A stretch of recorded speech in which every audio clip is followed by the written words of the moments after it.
خب بریم سراغ فید. با 6 میلیمتر تخلیه‌مو انجام میدم، گارد باز. سعی میکنم با شونمم کنترل قسمت تیره رو داشته باشم.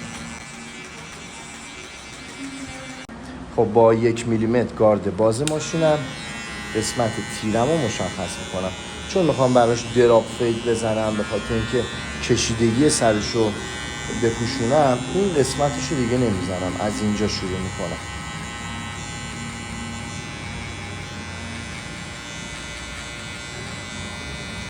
با 1.5 میلیمتر گارد بسته اندازه 1 بند انگشت روی خط هم حرکت میکنم.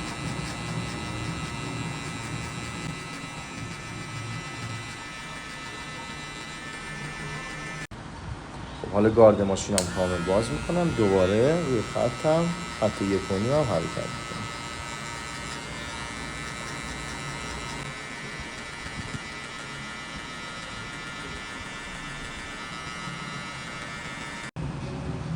خب میرم سراغ 3 میلیمتر گارد باز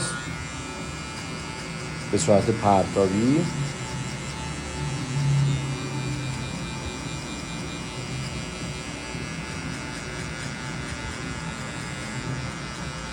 و بعد اینکه 3 میلیمتر گارد بازو زدم، حالا میبندم زیر 3 میلیمتر گارد بازم و حرکت میکنم.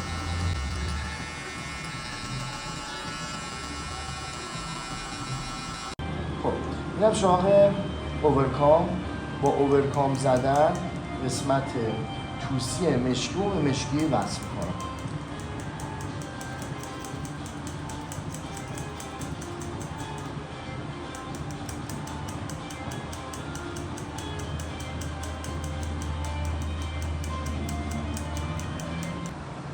خب میرم سراغ خطام، دراپ فیدش رو هرشون نگه داریم.